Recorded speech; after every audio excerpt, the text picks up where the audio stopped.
How's everybody doing today? I apologize. I've kind of been ignoring my YouTube channel, frankly, because there's not much going on with John Bolden. It appears that he's finally at least trying to take sobriety a bit seriously. So I don't think he's on drugs and alcohol. Primarily because if he was, he would start shit posting horrible YouTube videos that would just fuck him over legally, documenting him committing crimes and crap. And it kind of drives home the point that when he tries to claim that he's insane, that's a load of shit, because he can clearly modify his behavior when he absolutely has to. But if you've ever wondered what would have played out for John if he had like fuck you money, I mean real fuck you money, where he could basically afford anything that he wanted, what his life would have been like, well, we've basically seen it, I think, this week, or I guess it's technically last week because today's Sunday, and that's what in regards to the death or the suicide of Lowtax, the former owner of Something Awful. Basically, John's a poor addict.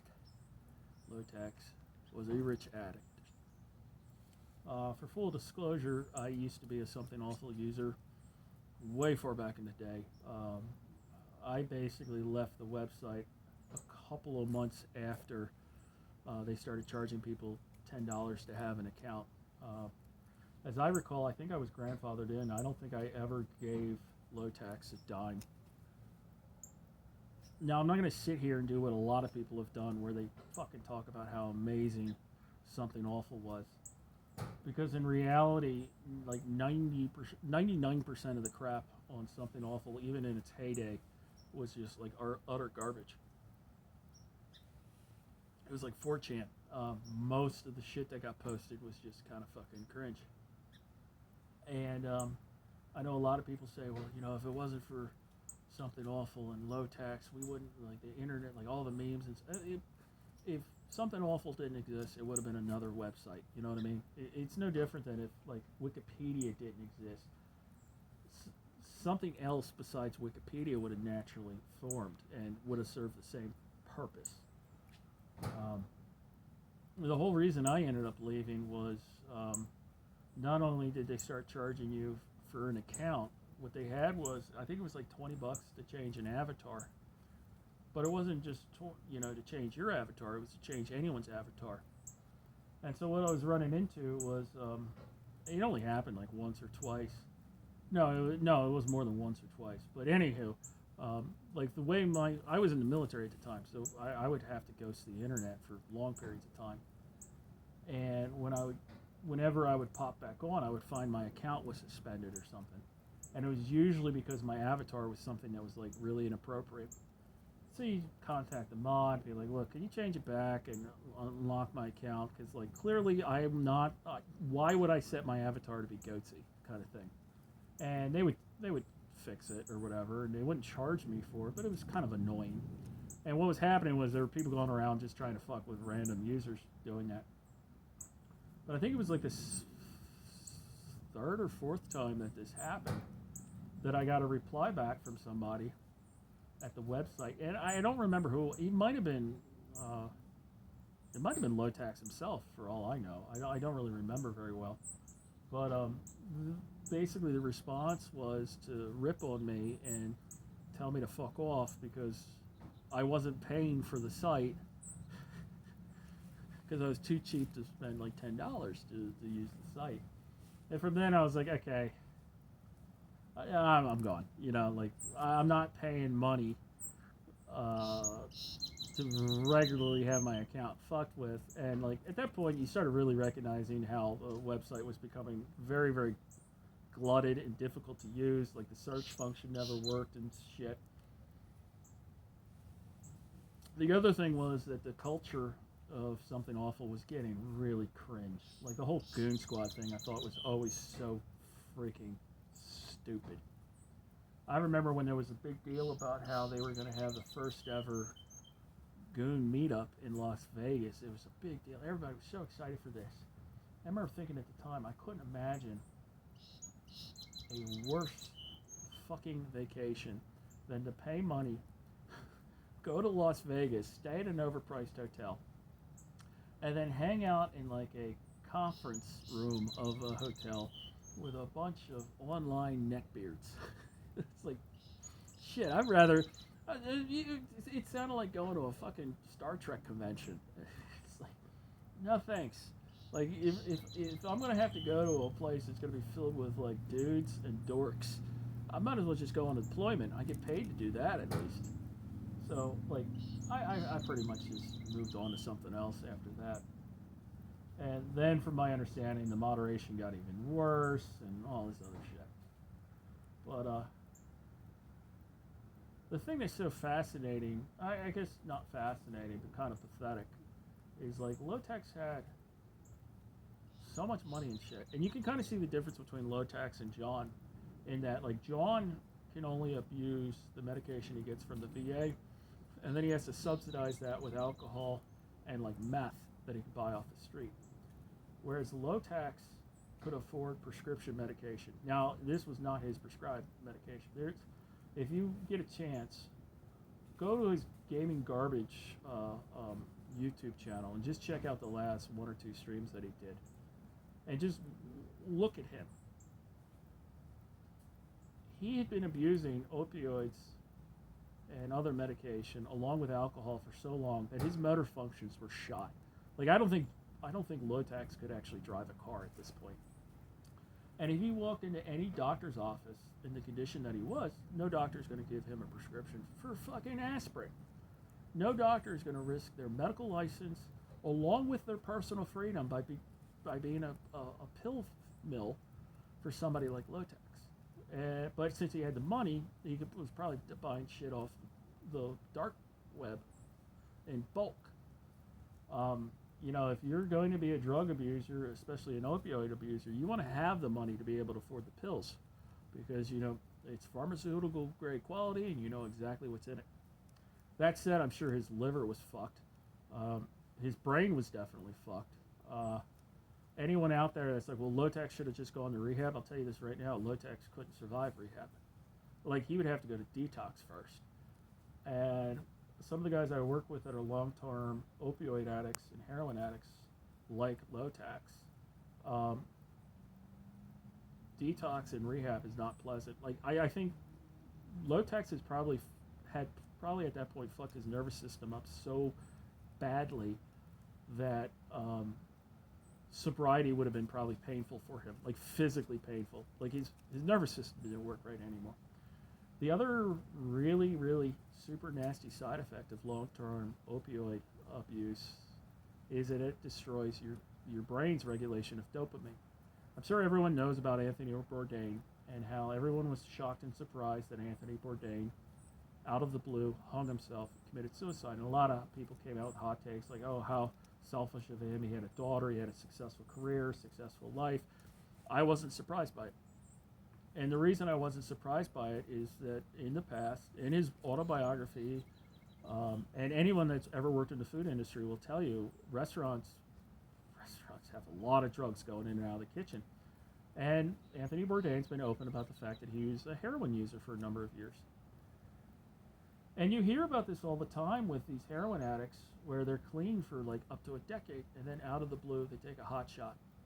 They overdose on heroin and they die. And a lot of people are like, why'd they go back to it? Like, why?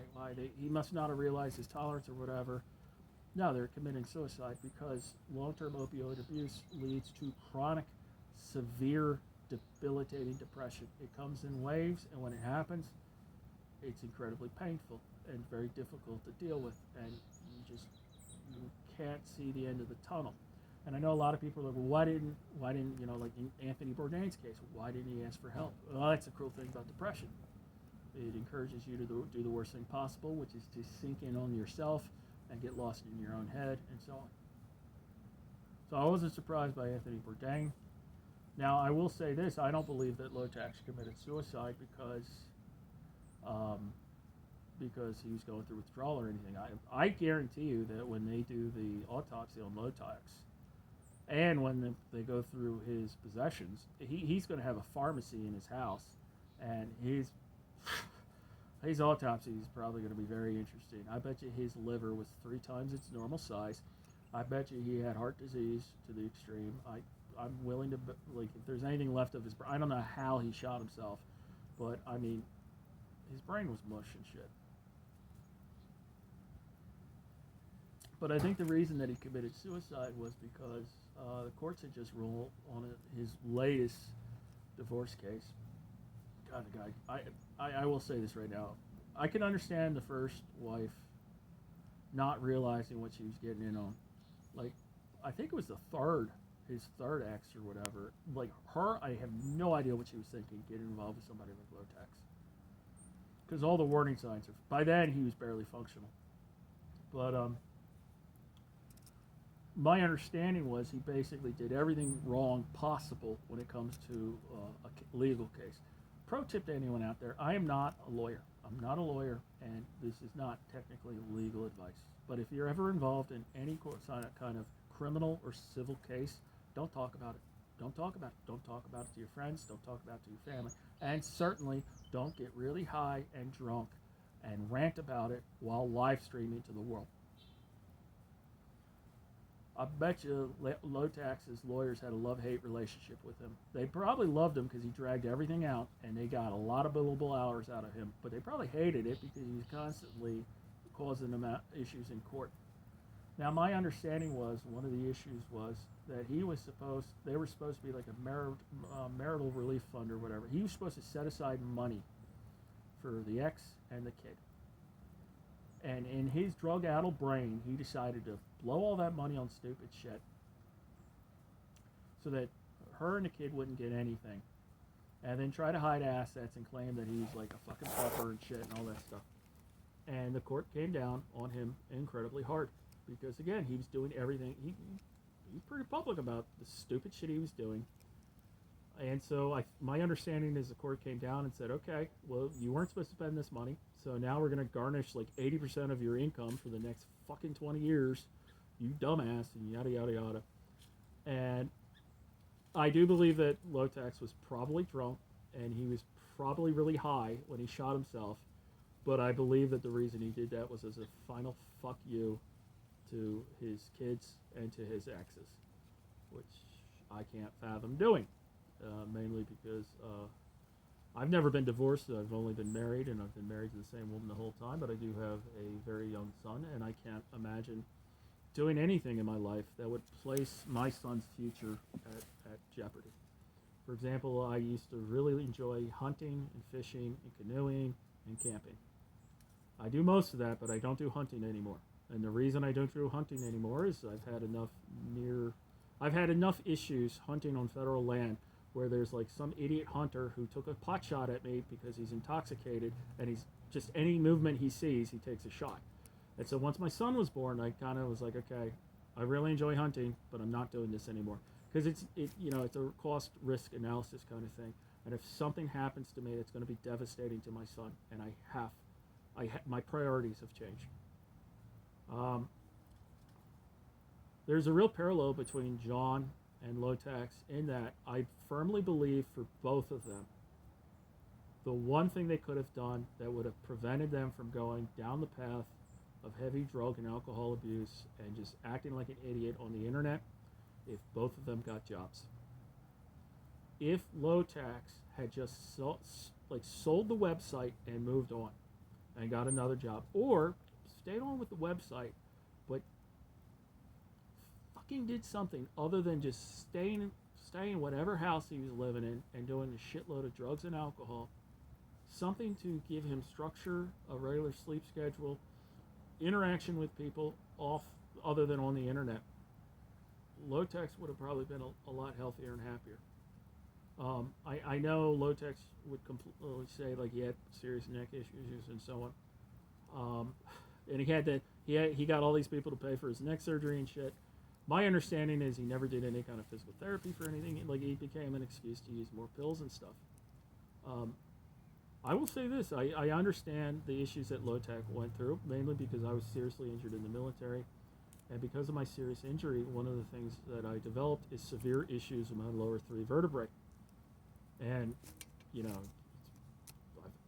my last, I think, 2 videos, I was clearly messed up on back pills and stuff because I had just gotten like the 4th or 5th lower back surgery that I've had to get remove scar tissue and stuff. My back causes me issues all the time. And I've had to significantly change my diet and my physical regimen. I used to weightlift all the time. I used to run ridiculous amounts. I used to weightlift 3 or 4 times a day, whichever one I did. It was basically a running day and a weightlifting day. So I'd weightlift one day, next day I'd run, weightlift, run, and I did this religiously, from high school through college or through the military, through college, and then, in the last 2 or 3 or not 2 or 3 years, about 10 years, my back really started becoming a real train wreck, and so I've had to completely change everything. I can't weightlift anymore. My back just cannot do it, and I can't run the super long distances I used to. Like I've run maybe 3 times a day or 3 times a week now, and I do maybe 8 to 10 miles. I used to do twice that, way more frequently, and I can't do it anymore. And I've had to change my diet because it used to be I would eat like 5 or 6 meals a day because I was burning so many calories. I had so much weight to me in terms of muscle and stuff. I didn't have a very high body fat. I had to learn not to eat like crazy because I wasn't burning the calories. It took a real fucking life change. And I think with somebody like Lowtax, it's just, it would be interesting to me. Like, I really do not believe that any of the pills he was taking were legal. Because if the pills he was taking were legal, we'll see it play out. If the pills he was taking were prescribed by a doctor who interacted with Lowtax, there's going to be a wrongful death suit. There's going to be a wrongful death suit by multiple people over him effectively getting prescribed so many meds. Because again, if you watch like his last couple of streams, he's gone. Like there's no way he could drive a car. There's my God, it would be interesting to me to know just exactly what he was taking and how frequently, because it's probably a staggering amount. And again, if you're an addict and you're taking pills, which is the most desirable, it's not fucking cheap. He was probably, I wouldn't be surprised if he was spending a couple $100 a day on his pill addiction. I mean, I don't know how. Oh, well, I mean, this is always the problem with somebody who's rich. It's very hard to get somebody who's rich help. It's really, really, really hard. You look at Kanye West and some of the crazy shit that he's done. Like Kanye West, I firmly believe has some mental illness, and I think his family has done a lot to help him. But for a lot of people that become super rich with mental health issues, it's very hard. It's kind of hard to force anyone into mental health. Like John, how many times did he have to fucking get arrested before it finally clicked in his head? Okay, I got to start taking this seriously. I really think the only reason John right now is sober, not spurging out on the internet, is his public defender told him, hey, we're fucked. They're not willing to negotiate. You can't plead down. You're going to be found guilty. They're going for the max. Our only hope is by the time this trial is done and we get to the sentencing, I can say to the judge, hey, my client is a fuck up, but he's been working hard for this last year or so. He's clean. He's been sober. He's gotten a job, which I don't believe John has gotten, but does it serve the purposes of this court and of society in general by locking him up in prison? I don't know how that's going to work out for John, mainly because Class C felony on top of him making death threats, numerous death threats to the same, numerous actionable, detailed death threats to a man and wife and their kid. I don't know. But I mean, John refused to use the services available to him. If I was working with John, I could have gotten him stable housing. I could have gotten him in the treatment very easily as a veteran. And with Lowtax could afford to go to a really nice detox facility, a really nice rehab facility.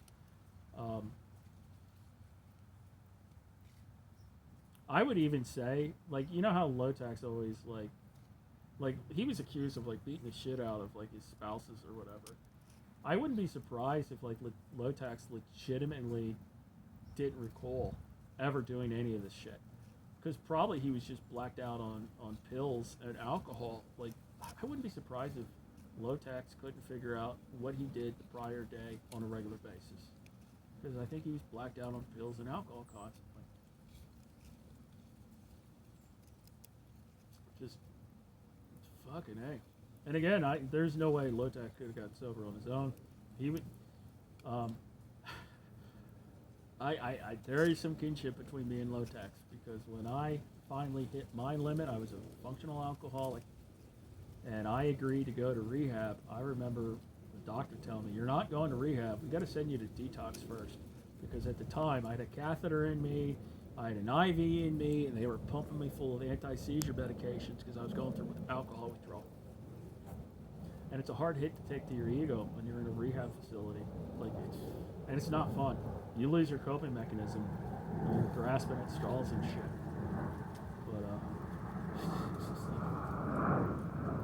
like, I firmly believe this all really happened because Lowtax at the end of the day didn't have anything to do all day long because he was fucking lazy, and he filled up his time with alcohol and pills.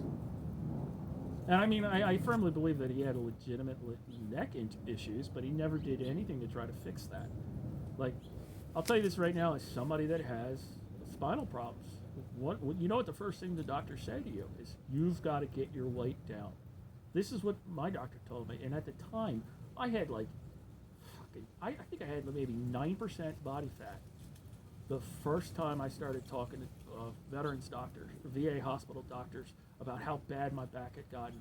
And the first thing the doctor said to me is, you got to lose at least 70 pounds. And I was like, yeah, but doc, it's all muscle. He goes, yeah, it doesn't matter. It doesn't matter if it's muscle or fat. Your lower back can't handle that. You've got to be smarter about this. Like, it's like, I mean, that's the first thing they're going to tell you. And the other thing too is like, coming back from my last surgery, I didn't immediately start going back to exercising. I had to follow exactly what they told me to do, which was take it slowly. When you start, we don't want you to start running again until such and such date. And we also want you to do regular physical therapy. And I've been doing that. And don't get me wrong, physical therapy at times can suck. But it's like, it's one of the things, you get dealt a hand, you got to deal with it. And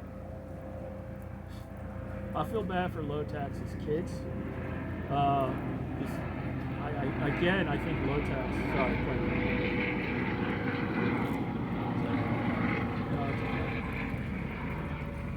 I feel bad for Lowtax's kids because I think he set this all up to fuck over those kids as much as possible. And it's gonna be difficult for those kids to deal with when they become adults. It's something that's going to shadow them their entire time, which is unfortunate. But yeah, this is like, I know a lot of people talk about, well, we should legalize drugs and all, and I'm honestly a kind of a believer in that. I think the whole reason like drug cartels and there's so much drug violence in the United States is because drugs are worth so much. And I do think that we need to really overhaul a lot of our federal and state drug policies, because we got to admit the drugs won the war on drugs. But at the same time, Lowtax is a prime example of how even if you give the addict everything that they want to try to mitigate the damage that they could do, because Lowtax could buy whatever he fucking wanted. He could buy whatever he wanted. He had all the fucking money in the world. Lowtax was clearly still not happy, and he was still a tremendous destructive force in the lives of everyone around him. I mean, it's like legalizing drugs won't fix the addict or whatever. So it's just crazy to me. Like, this is why, like, when you read about these people that want to try to retire at the age of like 30 or whatever, and I'm always thinking, what are you gonna do for the next fucking 50 fucking years? What are you gonna do? Travel? That shit gets old eventually. And at the end of the day, even the shittiest job, like if you're stocking shelves at Walmart, that's giving you structure, that's giving you a social network, that's giving you a sleep schedule, like that's giving you a lot. And you see this both with John and Lowtax, where they had effectively nothing to fill up their time. And so they became monsters. But it is what it is, I guess.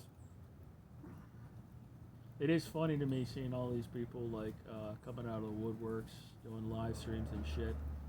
It's usually people my age trying to explain to like somebody that's a little bit younger about how amazing something awful was, and then how horrible Lowtax was. And it usually comes down to the fact that they got banned once or twice, and like they still haven't come to terms with the fact that they were banned long ago. It's like, wow, you haven't let that go, huh? It's what has it been, 15 fucking years? Boy, imagine if something real happened to you. But yeah, you just look at somebody like Moot from 4chan. Moot is a prime example of what you should do. At the height of the value or whatever, Moot got out. He got out, and he got a job for life or whatever with Google. He made his money, and he moved on, and he filled his life up with something else. He didn't just try to hold on to a bunch of internet or power at 4chan and let it all come crashing down around him, and then fucking just do drugs and alcohol all fucking day long. A real waste, a real fucking waste, just an utter waste. And that's both for Lowtax and it's both for John. Both their lives they've left a lot of hurt people and shit. Now the big difference between Lowtax and John can still turn his life around. Lowtax can't, and Lowtax will never get that opportunity. So, actually, I always thought like with guys like Lowtax and Boogie and so on, and even John could do this. Like if they just got rid of the ego and just effectively, well, John couldn't do it because he's not a big enough name. But like Lowtax or like Boogie, like you just get somebody who's like a life coach. You get somebody who's like a YouTube therapist kind of thing, and you get somebody who's like a fucking physical trainer, and just have them effectively live stream like 8 or 9 hours a day, them working with them to try to turn their lives around. I bet you it would make fascinating YouTube shit. Like if Lowtax was just like, okay, my life's a complete fucking wreck. I'm gonna go into detox. I'm gonna go to rehab. Once I get out, we're going to do this whole thing where it's like, I'm going to have a trainer, I'm going to have this, and so if I've contacted these people, they're going to work with me, and we're going to try to unfuck my life. I think it would be amazing reality TV programming kind of thing, but these people that make their lives on the internet, like Lowtax and like Boogie and shit, they can't give up the power, they can't give up the control and shit, and they would rather be miserable and in control than happy but giving up control. But I don't know. That's just my rant. Y'all take care of each other. Be safe.